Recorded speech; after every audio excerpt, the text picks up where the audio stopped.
A default cost can be used for an item by entering the details into the Manage Costs Fast tab on the Released Products form.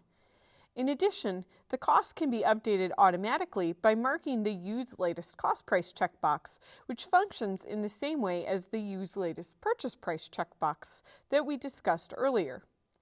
The alternative is to create item costs in the item price form. This requires that a costing version is created. You can use the costing version to define planned costs or standard costs. When a new cost is created, it has the status of pending, and you must activate it for the cost to be effective.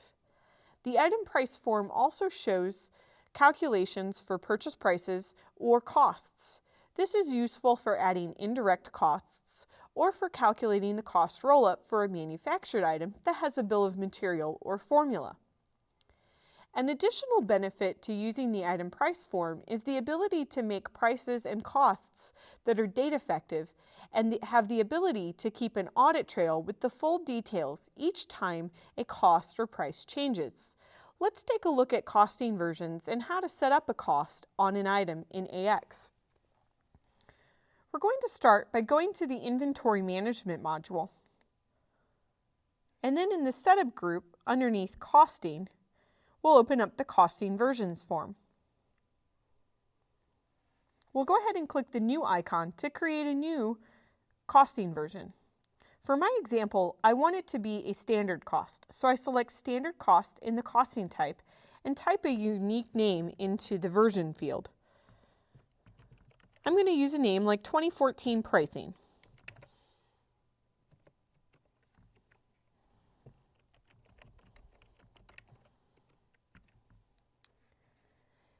I want to make sure that activation is not blocked for my costing version, so I set the block activation field to no.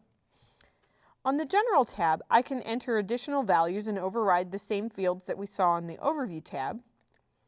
The Recording tab allows me to enter a valid starting date and make it specific for a certain site. We can also tell the costing version to use rounding as well.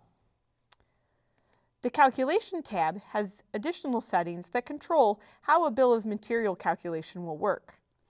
You can enter prices directly from this form by using the Price button and then clicking Item Price. This is useful when many items are being mass updated with new prices. I'm going to demonstrate, however, for you how to do this directly from a new product form.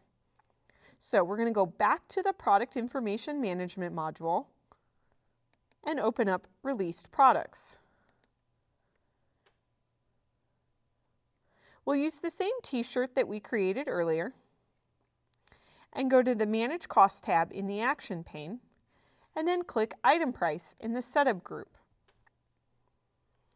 When you open up the Item Price tab, you'll notice that there are two tabs, the Active Prices tab, which will be defaulted to, and the Pending Prices tab. You cannot modify the information in the Active Prices tab, and to add a new price, you must first go to the Pending Prices tab. In the Price Type field, you'll select whether this is a cost, a purchase price, or a sales price. For my example, I'll create a cost. In the Version field, you'll select the version that we created. If the item you're using has size, color, style, or configuration, you must specify that information unless it's been configured differently in the item dimension groups. We'll select a site and type the price.